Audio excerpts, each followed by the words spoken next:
Hey, what's going on, guys? It's the Short Sports Show. I'm your host, Daniel Short. Today is Friday the 17th, 2014.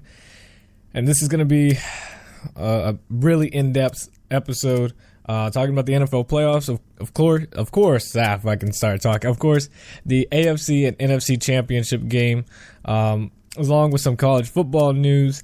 And I just want to say, Monday was a tough episode. Monday was tough. San Diego Chargers lost, but I just want to say I'm over it. I'm over it now in some type of way.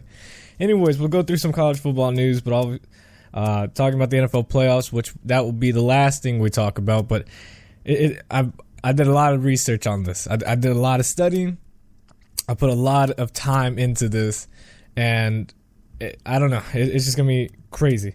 So go ahead and start talking about some college football. Really just been a kind of a slow day today with some news, but other than Vanderbilt has offered the head coaching job to Stanford's defensive coordinator, Derek Mason, who's most likely going to take the job, which I think that's a pretty solid pickup for Vanderbilt. They're still getting good recruits. No top commitment from them has decommitted after James Franklin has left. And obviously what Stanford has done defensively over the past several years, this guy will be a good pickup to help Vanderbilt with better recruiting to get defensive players and also, just a overall better team with Derek Mason.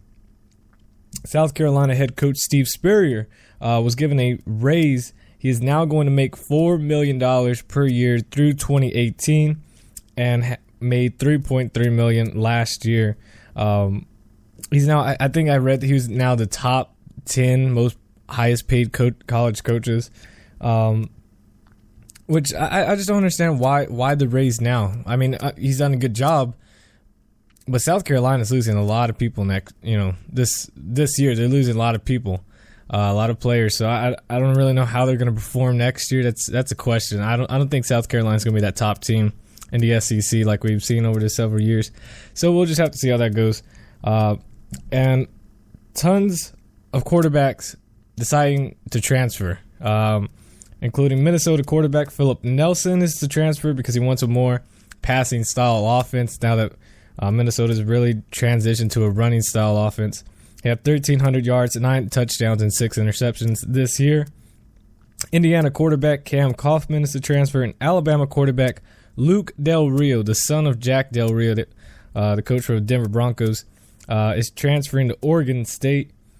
It's just a lot of just transfers. It's crazy now. Another Alabama quarterback, that's A.J. McCarron. He's going to skip the Senior Bowl to focus more on the NFL draft. I got a little bit of problem with that. Now, I am a fan of A.J. McCarron, especially with someone that wins. Did he win 3? I think he was he won 3 rings, but started in 2 of them. He's rated as the 4th overall quarterback and 43rd. That 43rd just sounds weird, so I don't know. 43 or 43rd overall player to be drafted. That's by scouts. That's their prediction on him. I think he's a solid quarterback. Obviously, he knows how to win. This year the 2 biggest games for him, the Iron Bowl with Auburn, really didn't do that bad of a job. I mean, he didn't kick the field goal that missed. And also the game against Oklahoma, which he was pretty bad in. That really stains, and I really think he should have played in the Senior Bowl. I mean, Timothy Tebow played in the Senior Bowl, did terrible, still was drafted in the first round. I mean, that says something, right? I mean, that means, A.J. McCarron should be able to go in, especially with the quarterbacks that are in the Senior Bowl right now are really not that good. Other than Taj Boyd, I think is the best one in there. You have Derek Carr, you have Stephen Morris from Miami, and a few other guys that are just kind of, who they are, but they're just those low quarterbacks that aren't really going to make it. They're going to get drafted late in the rounds or undrafted, and you'll know they get picked up, but they're just not that quarterback that you want. And I really think he should have gone in there and scout, especially it's in Alabama, in Mobile, Alabama. So why not? I mean, you're going to have support there if that really matters to him or not.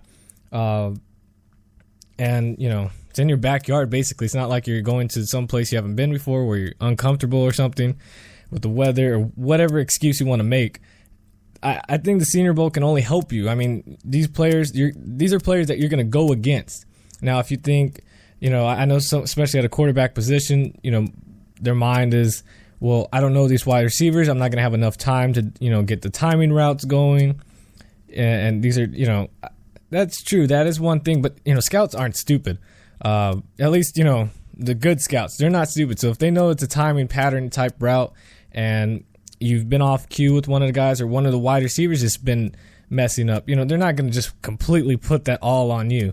The media will, but the media is not the one that's drafting you. You know what I mean? So I really think the Senior Bowl, I love watching the Senior Bowl. I love watching these bowl games, whether it's the U.S. Army All-American game for high school or it's, the Senior Bowl and the East-West Shrine game. All these bowls that they have that are there to help improve the draft stock and improve these players. I think they're amazing. I love watching them. I would love to go to every single one of these. If at some point in my life, I would love to go to those. And I think they help players, do better and see what type of competition they're going to go against, to take the next step. But A.J. McCarron will skip it and focus on the NFL draft. I think this is going to hurt him just a little bit, depending on how his pro day goes and if he goes to the NFL Combine. We'll see you after that. Clemson linebacker Vic Beasley is staying at Clemson. If you don't know this guy, go watch some tape on him. This guy is a legit linebacker and will be a top 5 pick in the NFL draft next year if stays healthy and he stays out of trouble, which he stays out of trouble, but if he just stays healthy, and that's going to be obviously the main concern for him. He had 13 sacks this year, 23 tackles for loss. 13 sacks, 23 tackles for loss, 4 forced fumbles, and he needs 8 sacks to claim or to break the school record held by Michael Dean, Perry, and Gaines Adams. And I think that's what he's going for. I mean, obviously Clemson's a great school, but they're losing a lot of people on offense, and including obviously the starting quarterback and Taj Boyd and Sammy Watkins at wide receiver. This team is not. I don't see them as going to be a team that's going to make the no more BCS games, but a top 15 team. I don't see that maybe be lucky at the top 20. I mean, he's going to do his own thing at Clemson, and obviously he's got a lot of pride for Clemson, which I like. I like when players are able to stay for their 4 years, especially if you're a fan of Clemson. Obviously, you want this guy to stay because you know how much impact he does for that defense and for that team as a leader for him. But, that injury risk that he's going to, have might hurt him. I mean, this guy would have been a top first round for sure this year. And I really think I think what he was projected at was probably first round, maybe second round. But this guy would have been a steal anywhere. I think this guy has the talent of being the top 5 pick. It really does. I mean, stats speak for himself, and the way he's played is really good. Now, he sometimes, I saw in the Orange Bowl, he would, he'd get juked out by Braxton Miller. And with a lot of speedy quarterbacks now in the NFL, that could be a concern. But, I mean, that's something he can fix, and he's got that talent. But this guy, I really hope he doesn't get hurt next year. I think this guy is going to be one of the best linebackers in college football and one of the best once he gets to the NFL his rookie year. Some sad news. On Wednesday, Arkansas State junior defensive lineman Markel Owens and his stepfather were shot and killed in a home invasion robbery. Owens was trying to protect his family. His parents, his mom and dad were there, or his stepdad and his mom were there. And his mom was also shot, but she was treated and was released from the hospital. It was really sad. I read the article. I had saw it on Wednesday, but I didn't think anything of it. And then, I was going through some stuff, and I, read it. Not gonna lie, got a little water-eyed. It was sad because how they were explaining how, he was trying to defend for his family and all this other stuff. But and they didn't catch who did it. It was 2 men that they still don't know who it was. So hopefully they find him soon. But it was really sad to, the way it all happened, how he's trying to protect his families. I don't know. It was crazy, but that's sad. So my condolences go out to him and his family, and things like that. But yeah, that was really sad.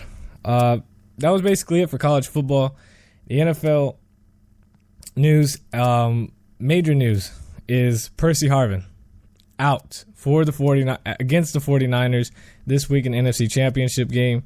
I mean, people that watched the Saints game against the Seahawks, didn't that look like a 2014 bounty right there? I mean, what the Saints did. Now, I'm not saying that's what happened. I think what just happened, he was just got hit really bad, and he was just banged up. He was just kind of that player. Like, it would have happened to any other player.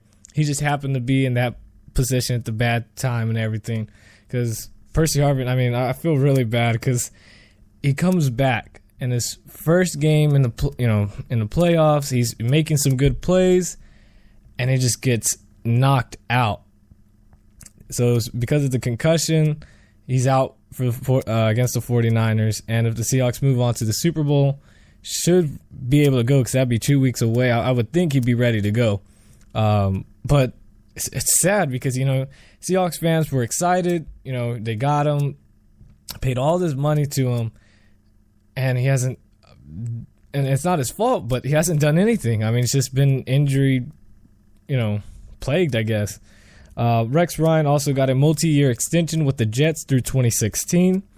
Browns wide receiver Devon Best was arrested they said it was assault on an officer, but I don't know how accidentally spilling coffee on an officer is assault. I guess that's just how it goes. Now, this guy, it looks like he was a little bit out of it. He was at an airport, and apparently he was singing, dancing, acting really dumb and suspicious at an airport. His pants kept falling down and spilled coffee on an officer. So he was arrested, but I think he was released on $100 bail. Wow. But $100. Yeah. Anyways, and also for people, I talked about Kellen Winslow Jr. getting arrested. That was arrested because he had possession of synthetic marijuana. Now, at that time, no one knew what was going on with Kellen Winslow, but Kellen Winslow is really, as a Charger fan, and Chargers, we had Kellen Winslow Sr., one of the greatest tight ends to ever play football in the NFL, and his son in college, he was one of the best college tight ends at Miami, and when he got drafted, he was projected to be one of the a really good tight end. Then some injuries happened, then off the field issues, and now this. Now I'm not going to go into detail on what exactly happened with Kellen Winslow on this arrest, but you can go read it for yourself, and it's pretty weird. But Kellen Winslow, all I'm going to say is he's ruining the name. Kellen Winslow Jr. is ruining the name. Kellen Winslow Sr. might as well just rename him right now so we could take away the junior part and just say, hey, this is not my kid anymore, because this Kellen Winslow Jr. is just, he's losing it. He's losing it badly. And that's it for NFL news. And now we will go ahead and discuss, as I'm trying to rearrange.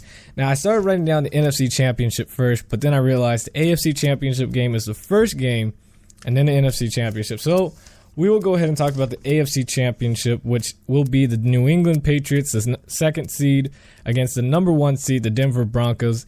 And I will make a prediction, but I want to talk about a few stats. I'm a huge stat person, but I don't just go off of stats. I go off of have they played each other this year, and thankfully for these two games, these teams have played each other.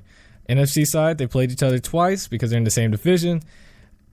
AFC side, they played each other in the regular season, and a good timing too in week 12. So it's it's good in the middle of the year, towards the end really, and so teams have known each other. So there's no more they weren't paired, they weren't all the other excuses. They were in mid-season, almost towards the end of the season, playoff form. No excuses. Now, Denver Broncos, both teams have only just played one game in the playoffs, while the Patriots dominated the Colts. Broncos maybe I'm not over it. They dominated the Chargers. Almost had that fourth quarter comeback. If we had Tim Tebow as quarterback, I think the Chargers could have. No, okay. All right, sorry. Anyways, in that game, the Denver Broncos lost cornerback Chris Harris. Now, the reason that is very, very important is because Chris Harris, now, when he was on the field throughout the regular season, the QBR for the team with Chris Harris on the field, the QBR for the opposing team is 43.3. And a QBR rating is, from 0 to 150 being average. With Chris Harris on the field for the Denver Broncos, the quarterback rating was 43.3. Without Chris Harris on the field, the opposing quarterback's rating goes up to 93.3. Huge right there. That's huge. And that stat is, says something. And it even goes straight into example. They lost them in the fourth quarter, early fourth quarter, whenever they lost them. All I know is it was at the end of the third or early in the fourth, because that's when Keenan Allen got open for the San Diego Chargers, scored both of those touchdowns, started looking like it was comeback city. And that was the only time Chargers got something going on offense. So, and you can look at other games without Chris Harris. Obviously, they struggled defensively. Broncos defense, we criticized them. Everybody did. Even Broncos fans criticized the Broncos defense because, they knew that was the weak link. They stepped up against the Chargers, and then without Chris Harris, they kind of look like that same old Broncos defense. They're going against Tom Brady and that Patriots offense of no names.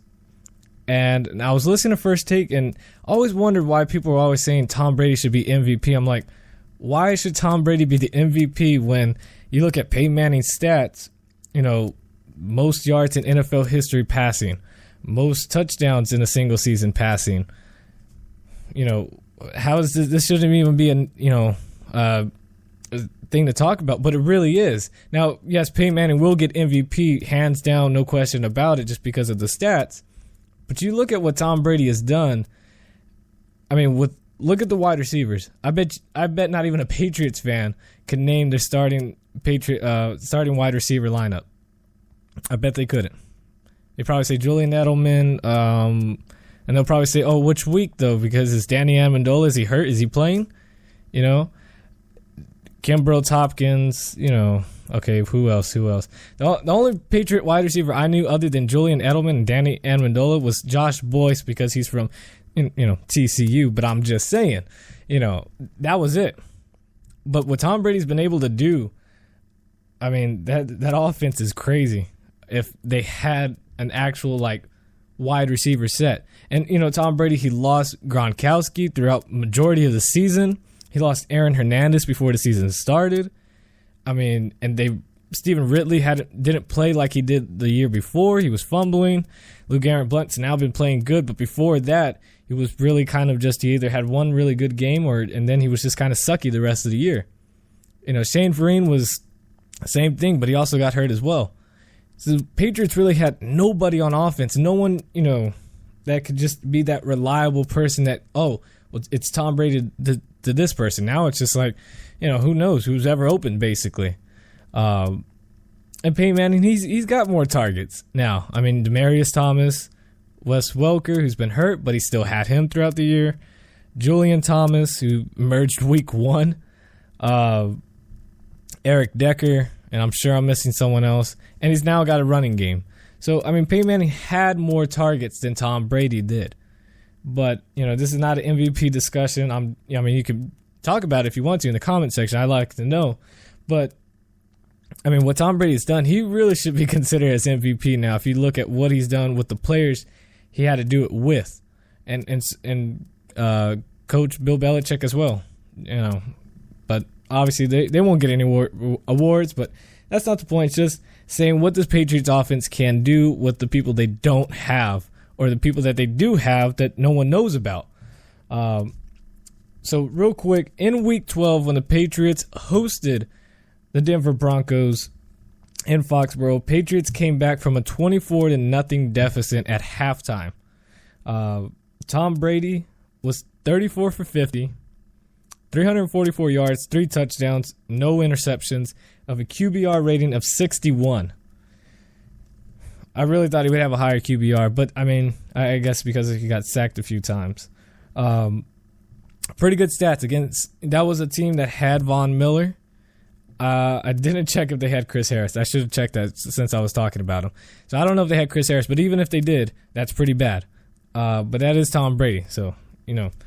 But Peyton Manning, on the other hand, was a different story. This is not the Peyton Manning we all know. He was 19 for 36, 150 yards, 2 touchdowns, 1 interception, and he fumbled twice. But both times they were recovered by the Denver Broncos, of a QBR rating of 28.1. Peyton Manning, 28.1. Ouch. But they did rely on no Sean Moreno, and that's because he had 37 carries, 224 yards, and a touchdown. Dominated the Patriots defense. And that's another thing. Patriots defense, with the tons of injuries they've had on defense, and just, you know, not the best players on defense, they struggled against the run. And no Sean Moreno, this was, you know, his breakout year, is finally having a really good year. The, you know, former first round draft pick should have had for multiple years. This is the, you know, he did that against the Patriots defense. And then Julian Edelman burned the Denver Broncos defense. He had 9 catches, 110 yards, 2 touchdowns, including a 43-yard touchdown. I mean, and they also, but one thing is, Patriots had Gronkowski in there, 7 receptions, 90 yards, 7 catches, 90 yards, 1 touchdown, and obviously he won't be playing in this game. So, with all that, Broncos had Von Miller. I don't know if I said that. Just, you know, want to make sure I say that. This game is going to be a high-scoring game, no doubt about it. Tom Brady is going to light up the Denver Broncos defense, and so is Peyton Manning. Peyton Manning's going to do a lot better than what he did. I really don't think crowd factor is going to be an issue. I think Tom Brady's too good of a quarterback to let crowd being away in a big game. That does not affect him. I mean, he went to Seattle last year, and Patriots gave up the lead against Seattle. People think, oh, just because the Seattle Seahawks beat Tom Brady, and Richard Sherman saying all this mess about Tom Brady, that, you know, it wasn't close. It was just one of those normal big wins for the Seahawks. No, Patriots gave that game away. They gave that game away. So people, and Tom Brady wasn't that bad. I mean, yeah, he was above average, but, you know, to Tom Brady, he was pretty good in that game. So it wasn't like that game was just, you know, was a terrible game for the Patriots and they got dominated or something. So if Tom Brady can do that, he can go into Denver, Colorado, and not worry about the crowd or being away in a big game. And we all know how Tom Brady is. So that's the major reason why. This game is going to be a high-scoring game. This game is going to be an intense game, and I really think the Patriots get this win. I think this, you know, the writing on the wall is for Peyton Manning with the year he's had and all the things, but I can't see Denver Broncos offense or defense being any better this week. I think they're going to be hurt, and I think the game against the Chargers was, you know, just that defense was really good, but it's just, it can't do it against Tom Brady. There's no way that their defense holds New England. So with all that, I think the Patriots get the victory, 37-34. Patriots go on to the Super Bowl. It pains me to say that. Patriots, I just don't like you. But I think that's what it's going to be. I think the writing's, you know, with Peyton Manning's year, it seems like that's supposed to happen. But with the Patriots, Tom Brady, I think they got it. So after that game, the NFC Championship. The NFC Championship is the San Francisco 49ers on the road at the Seattle Seahawks. Now, I want to make this... Actually, no, I can't say that yet because then that would give it away. Both of these teams have played each other twice, and now this will be the third time as they are in the NFC West. Both times the home team won. First game they played was in week... I have it written down. Yep. So much papers. Was in week 2. I did not remember. I knew they played twice. I didn't know it was that early in the season, that it was week 2, that the San Francisco 49ers went on the road to play the Seattle Seahawks and got dominated 29-3. But real quick, before we go in depth on that game, one thing sticks out in my mind, and this is why, because it's a huge key to this game, and that's the quarterbacks for both of these teams. Colin Kaepernick in the regular season had a QBR rating of 68.6, while Russell Wilson had a 58.9 QBR. That was the regular season. Now in the postseason, one quick thing before we go into the postseason, Colin Kaepernick has played 2 games. Russell Wilson's only played 1. Just that one game against the Saints' really good defense. In the postseason, Colin Kaepernick has the second best QBR out of all playoff quarterbacks so far that have played, and that with an 82.2. While Russell Wilson has a 25.9 QBR rating, which is 11th. Yeah, not that good.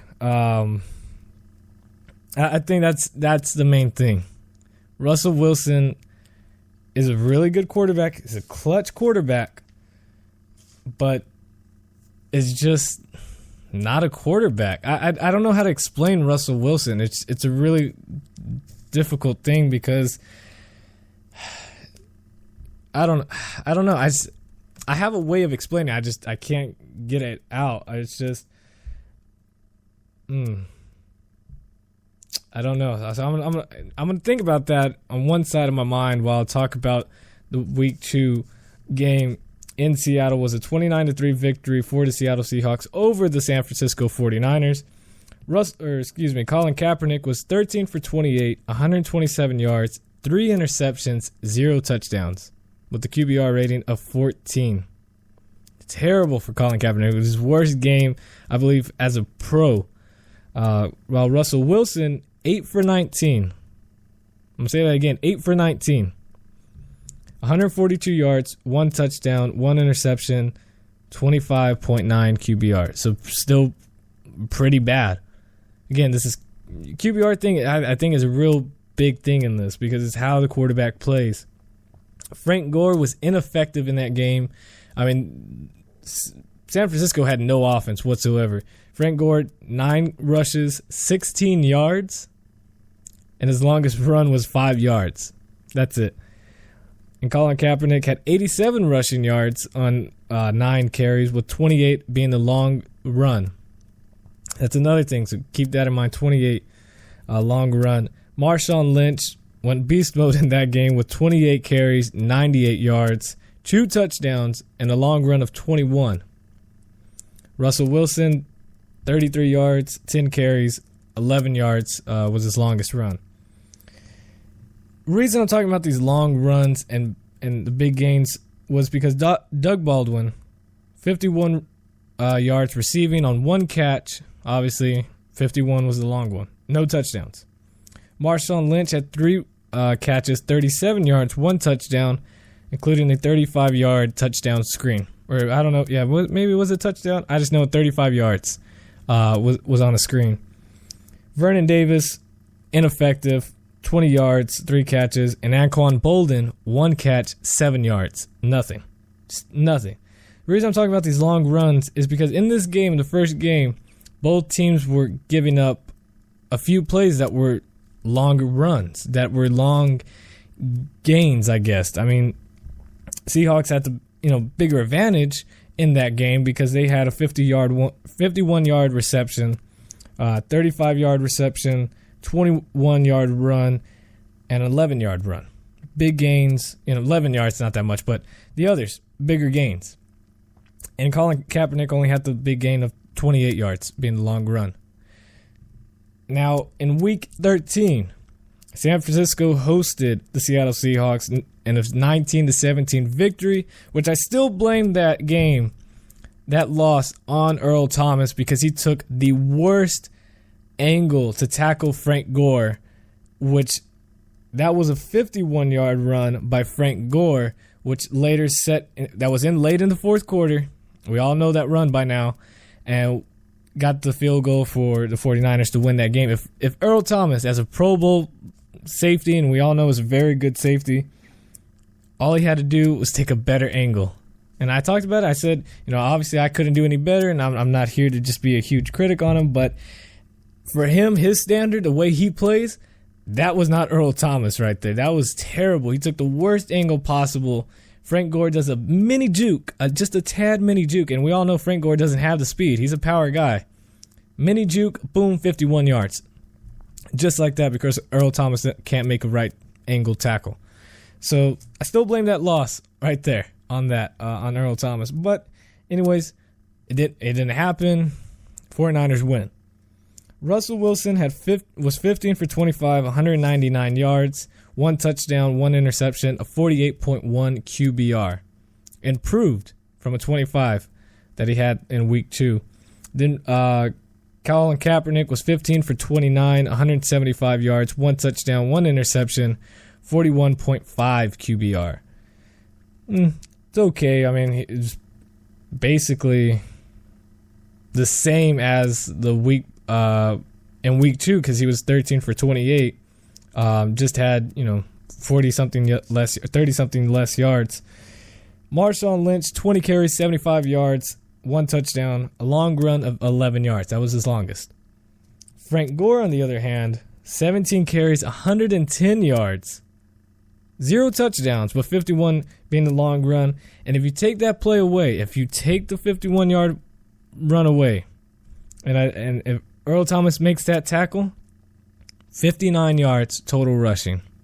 Actually, probably around 64, 65, because he did gain some yards before he got if he would have got tackled. So maybe 65 yards rushing.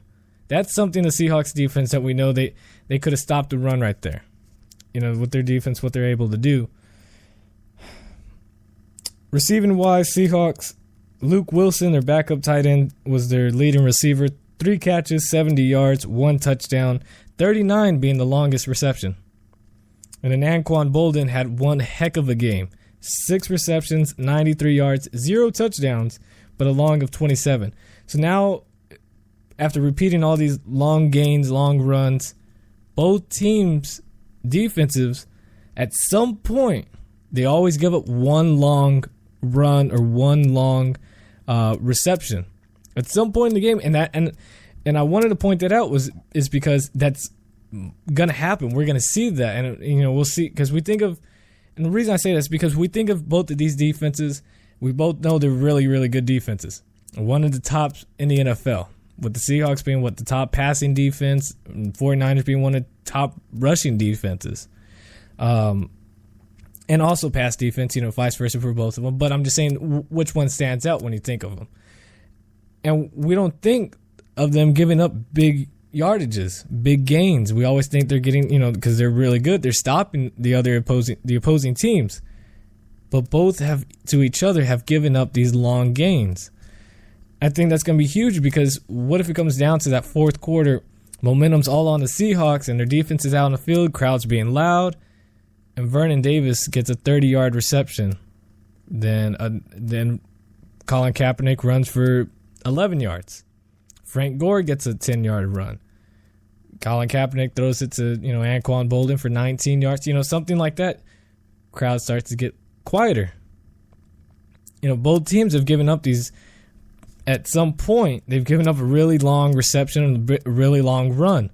We're going to see that again. And I know it sounds weird. It's like, well, that always happens in games. But when we think of these defenses, we don't think that's going to happen. And I think it's going to shock some people how many we see these long runs and long gains. But with that, I think that was the only thing else I wrote right there. Was all of that. Quarterback is what's going to win this game. Who's the better quarterback? Who's on the hot streak right now? And obviously that's Colin Kaepernick. I mean, Kaepernick, he did play against a bad defense in Green Bay. But he played against a pretty solid Carolina defense. Pretty solid. And I think for Carolina, it was just lack of experience is what made them lose. The crowd is going to be a factor, of course. We know Seattle. We know what they're going to do. And and all that good stuff. But I think in the end, and I want the Seahawks to win so badly, because I got to work after that, or during that game, or actually after the game. I don't want any angry customers. I really don't. So that's one reason I want the Seahawks to win. But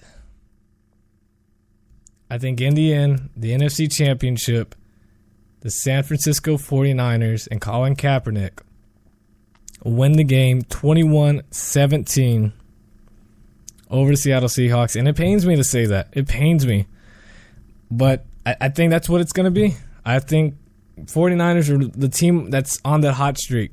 And Colin Kaepernick has played a lot better at quarterback, especially in this postseason, than Russell Wilson. Now, I know Russell Wilson's only played one game, and it was against the Saints, and it was against a really good Saints defense. But the 49ers defense is pretty solid as well. And they can give it to Marshawn Lynch, and he's going to do his thing. He's going to break out some runs. Crowd is going to go crazy. But I know the blowouts that the 49ers have had against the Seahawks on the road. But people forget that, 49ers have shown they can beat the San Francisco, or they can beat the Seahawks, and they can keep games close. And I think that week 2 victory, that 29-3 victory, that was in week 2. I know there shouldn't be any excuses, but that was week 2. And obviously late in week 13, late in the season, 49ers trying to make that push, they got the win. They were clutch when it needed to be. The Seahawks weren't. And I think that's what it's going to come down to. And I think 49ers get the victory, and we're going to see a 49ers-Patriots Super Bowl. I want to see a Broncos-Seahawks. I hope I'm wrong on these predictions. I really do. I want to see Broncos-Seahawks top passing offense against a top passing defense. I think that'd be amazing. But I think how these two other teams are playing and how the other two teams were playing, I think we're going to see a 49ers Patriots Super Bowl. That's about it. I'm all out. I got no more notes. I'm almost out of, freaking voice. It's just terrible. I don't know. But I really hope it's the Seahawks versus the Broncos. But in the end, I think it's Patriots 49ers. Let me know your guys' prediction in the comment section. But again, follow me on Twitter at @short_sports247. Also on Facebook, The Short Sports Show. And if you missed this episode or any other episodes, go on YouTube, type in The Short Sports Show, and I am on there. And I'm just saying, I will see you guys Monday at, let me check, 1 o'clock. 1 o'clock Pacific time, Monday afternoon. And we'll recap the NFC and AFC championship game and talk about whatever news is out on that day. I'm sure something will come up. Enjoy Sunday on football. Enjoy football on Sunday. There we go. Hope you guys enjoyed, and I will see you guys Monday. And hopefully anybody in Seattle doesn't listen to this episode until after the game, because I got to go to work and I live in Seattle. That's scary. Deuces.